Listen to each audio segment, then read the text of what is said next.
باللہ من الشیطان الرجیم بسم اللہ الرحمن الرحیم السلام علیکم یا حجت اللہ فی عرضی۔ ساتھیوں، امید کرتی ہوں کہ آپ سب اپنی فیملیز کے ساتھ خوش و خرم شاد و آباد ہوں گے۔ اللہ تعالیٰ آپ کو ہمیشہ اپنی فیملیز کے ساتھ خوش و خرم شاد و آباد رکھے۔ ساتھیوں، جناب زینب سلام اللہ علیہا کی شخصیت کون نہیں جانتا؟ آپ ہی وہ شخصیت ہے جنہوں نے امام حسین علیہ السلام کے بعد خطبے دے کر کربلا کو تازہ کیا۔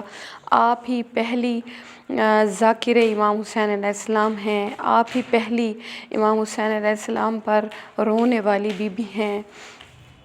آپ ہی وہ بی بی ہیں جن کے بارے میں سید الشہداء نے جاتے ہوئے کہا تھا کہ بہن زینب، اپنی تہجد کی نمازوں میں مجھے یاد رکھنا، اپنی نماز شب میں مجھے یاد رکھنا۔ مطلب کیا تھا کہ امام کو اس بہن پر اتنا کامل بھروسہ تھا کہ امام علیہ السلام کو پتہ تھا کہ جو بھی مصائب آئیں گے، میری یہ بہن زینب فرض نماز تو کیا، نماز شب بھی نہیں چھوڑے گی، چاہے وہ اونٹوں کے پالان ہوں گے یا چاہے وہ بغیر چھت کا زندان ہوگا۔ ساتھیوں، جناب زینب سلام اللہ علیہا امام حسین علیہ السلام کی چھوٹی بیٹی، رسول اللہ کی بڑی نواسی اور حضرت امام حسن اور امام حسین علیہ السلام کی بہن ہیں۔ اور آپ کی صفات یہ ہیں کہ آپ جب پیدا ہوتی ہیں تو جناب فاطمۃ الزہرا سلام اللہ علیہا جناب امیر کائنات صلی اللہ علیہ وسلم سے فرماتی ہیں کہ یا امیر المومنین، بچی کا نام تجویز کیجئے۔ تو حضرت امیر المومنین علیہ السلام فرماتے ہیں کہ رسول اللہ سفر پر گئے ہوئے ہیں 3 دن سے، رسول اللہ جب واپس آئیں گے تو وہ خود ان کا نام تجویز کریں گے۔ اب رسول اللہ کے آنے کا سب انتظار کرتے ہیں۔ 3 دن کے بعد رسول اللہ تشریف لاتے ہیں۔ جناب زہرا سلام اللہ علیہا جیسے ہی رسول اللہ تشریف لاتے ہیں تو بچی رسول اللہ کے ہاتھوں میں دیتی ہیں اور کہتی ہیں کہ بابا جان، اس بچی کا نام آپ نے تجویز کرنا ہے۔ رسول اللہ صلی اللہ علیہ وسلم کہتے ہیں کہ اے فاطمہ، تمہاری اولاد میری اولاد ہے، لیکن میں اس امر میں خدا کے طرف سے وحی کا منتظر ہوں کہ اللہ تعالیٰ اس بارے میں کیا وحی دیتا ہے۔ یک جبرائیل امین تشریف لاتے ہیں اور کہتے ہیں یا رسول اللہ، اللہ تعالیٰ نے کہا ہے کہ ہم نے لوح محفوظ میں اس بچی کا نام زینب رکھا ہے، تو آپ بھی اس بچی کا نام زینب رکھیں۔ بس رسول اللہ نے بچی کا نام زینب یعنی اپنے باپ کی زینت رکھ دیا۔ رسول اللہ کو اسی کے ساتھ ہی رسول اللہ کو جبریل نے جناب زینب سلام اللہ علیہا پر ہونے والے مصائب بتائے، جس کی وجہ سے رسول اللہ نے گریہ شروع کر دیا اور آپ زور و قطار روتے رہے، اور اس کے بعد آپ نے حضرت امیر المومنین اور جناب فاطمۃ الزہرا کو بھی وہ سب مصائب بتائے۔ ساتھیوں، یہ شہزادی ایک عام خاتون نہیں تھی، ایک عام عورت نہیں تھی، یا بلکہ یہ کہنا چاہیے صرف ایک ہستی نہیں تھی، بلکہ اپنے اندر کئی طرح کی شخصیتوں کو اکٹھا کیے ہوئے تھی، بلکہ بہت سی امامت کی شخصیتوں کا مخزن جو تھا وہ زینب تھا۔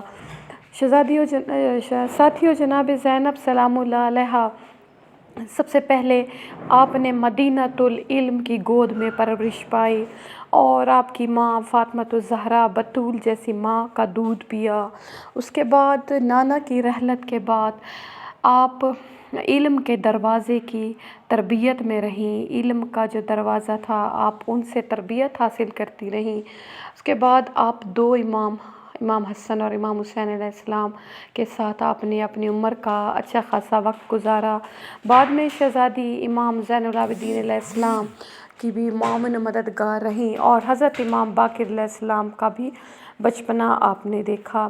غرض کے شہزادی جو ہیں وہ 5 اماموں اور 2 معصومین یعنی رسول اللہ اور جناب فاطمۃ الزہرا سلام اللہ علیہا کے ساتھ زندگی گزارنے کا آپ کو موقع ملا۔ شہزادی اپنی زندگی میں ہی بہت زیادہ عاقلہ تھیں، بلکہ آپ کو کہا جاتا تھا عالمہ غیر معلمہ۔ ایک دن جناب زینب سلام اللہ علیہا کو بعد شہادت جناب زہرا سلام اللہ علیہا امیر المومنین علیہ السلام نے اپنے ساتھ بٹھایا ہوا تھا۔ امیر المومنین علیہ السلام سے جناب زہرا سلام اللہ علیہا نے پوچھا بابا آپ ہم سے محبت کرتے ہیں؟ تو امیر المومنین علیہ السلام نے فرمایا کہ ہاں میری بیٹی، تمہارا باپ تم سے محبت کرتا ہے۔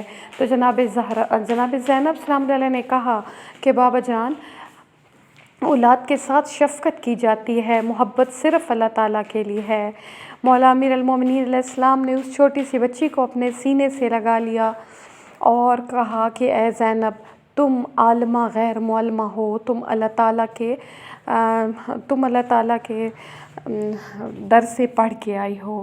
جناب زینب سلام علیہ ایک دن اسی طرح بیان کر رہی تھیں عورتوں کے سامنے تفسیر کاف ہا یا عین صاد، جو کہ تقریباً صورتوں کے شروع میں آتا ہے، اور بعض اوقات جب بہت زیادہ مشکل میں پھنس جائیں تو اللہ تعالیٰ کو اس پاک نام ان عادات کا واسطہ بھی دیا جاتا ہے، بحق کاف ہا یا عین صاد۔ امیر المومنین علیہ السلام نے جب بی بی سے یہ سنا تو آپ رونے لگ گئے۔ جناب زینب سلام علیہ نے بابا سے رونے کی وجہ پوچھی تو بی بی زینب سلام علیہ کو بابا نے کہا کہ اے بیٹی، کاف ہا یا عین صاد جو ہیں، اس میں وہ مصائب پوشیدہ ہیں جو آپ اہل بیت پر آنے ہیں۔ یعنی جب بھی ہم دعا کرتے ہیں اور وہ بحق کاف ہا یا عین صاد کا واسطہ دیتے ہیں، مطلب یہ ہوتا ہے کہ ہم واسطہ اہل بیت کی مصیبتوں کا اصل میں دے رہے ہوتے ہیں۔ اور ساتھیو، یہی وہ شہزادی تھی کہ جو اپنے گھر سے نہیں نکلا کرتی تھیں بلکہ اپنی ماں کی قبر پر بھی رات کو جایا کرتی تھیں۔ اس شہزادی کو رسول اللہ صلی اللہ علیہ وسلم جو تھے بہت زیادہ پیار اس وجہ سے کرتے تھے کہ آپ کی شکل ہو بہو اپنی نانی خدیجۃ الکبریٰ سلام علیہا سے ملتی تھی، اور رسول اللہ کو اپنی بیوی جناب خدیجہ سے بہت زیادہ ہمدردی تھی۔ ساتھیو، جناب زینب سلام علیہا کی شخصیت کو الفاظ میں نہیں بیان کیا جا سکتا، جتنی زیادہ بھی بی بی کے بارے میں بیان کیا جائے الفاظ کم ہیں، تعریفیں ختم ہو جاتی ہیں، لیکن جناب زینب سلام علیہا کے فضائل ختم نہیں ہو سکتے۔ یہی وہ بی بی ہیں جو کہ ہر حال میں امامت کا سہارا بنتی رہی ہیں۔ امامت کا سہارا بن کر آپ نے دین کو پھیلانے کا جو کام کیا وہ کسی عام عورت کے بس کا کام نہیں ہے۔ پھر بی بی جو خطبے دربار شام میں دیتی رہیں، وہ خطبے یا کوفہ کے بازاروں میں بی بی جو خطبے دیتی رہیں کہ لعین یزید جیسا بھی یہ ماننے پر مجبور ہو گیا کہ یہ بی بی عالمہ غیر معلمہ ہے۔ ساتھیو، آخر میں دعا ہے کہ اللہ تعالیٰ ہمیں بی بی کی ولادت کا صدقہ، بی بی کا پاک سایہ ہم سب کے سروں پر رکھے، اور بی بی کے پردے کی جیسے اللہ تعالیٰ نے حفاظت کی ہے اسی طرح ہم سب کے پردوں کی حفاظت کرے، ہماری بیٹیوں کے پردوں کی حفاظت کرے، اور اللہ تعالیٰ بی بی زینب کے صدقے میں ہمارے تمام معاملات میں ہمارا خود ہی مددگار ہو جائے۔ ساتھیو، اگر ابھی تک آپ نے ہمارے چینل صدائے مہدی کو سبسکرائب نہیں کیا تو ہمارے چینل کو سبسکرائب کر دیں، اور ہماری ویڈیو کو لائک کرنے کے ساتھ ساتھ اپنے تمام دوستوں میں شیئر کر دیں تاکہ صدائے مہدی کا یہ کارواں ہمیشہ بڑھتا رہے اور آپ سب صدائے مہدی کی صدا بن جائیں۔